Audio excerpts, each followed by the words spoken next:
the whole point of Milsim Day is to create more command and control, right? And so we're trying to do that with the game mode. I think it's going to work out great.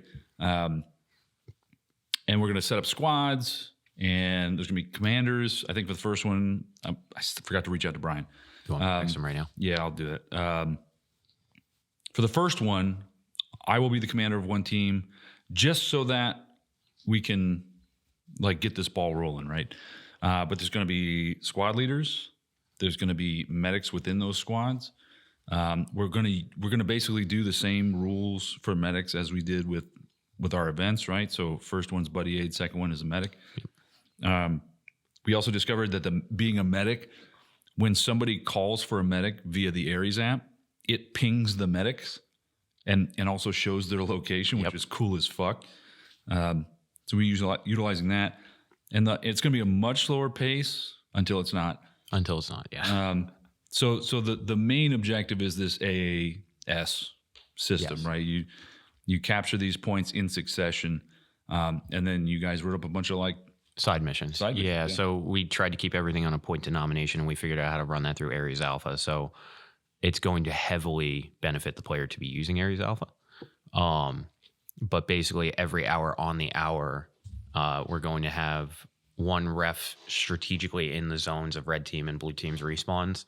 So each flag will be worth 50 points. So at 1:30 when the game kicks off, at 2 o'clock we're scoring points.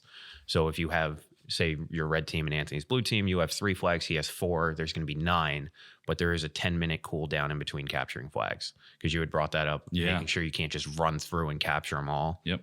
I'm thinking kitchen timers, dude. Yeah, that's probably. I'm gonna look on Amazon and see if I can get them for dirt cheap. Hear me out. Clocks. That's what a kitchen timer is. That's what a kitchen timer is, man. That's what a kitchen timer is. No, I know. Good one. So at 2 o'clock on the dot, Dylan will say over the radio, "Hey, can we get a flag check?" And it's Josh and I will be walking around the field. We'll say, "Hey, look, red team's got 3, blue team's got 4. Okay, cool." Dan and Dylan will then take their 50-point QR code scanners and scan them in as the game master for red and blue, going, okay, blue team got 150 points, or sorry, red team got 150 and blue got 200. Yeah. So at the end of the game, we can see, based off of the flag capture points, how many points each team's accumulated. Obviously, the UAV and the EMPs are going to be in play. There's mission objectives that will unlock those for you. We're also going to start each team with the benefit of having 1 UAV, 1 EMP. So you already have a little bit of assets to play into it. And then at the end of the game, those 4 missions that are in play, the objectives that you still have in your HQ, because we've separated respawn and a headquarters element. We're trying to get players to the idea of when you're ready to do a mission or there's a mission to be done, you go to the HQ, not to your respawn. Yeah. So there should be no removal of, fuck, we're in our respawn, stop shooting us.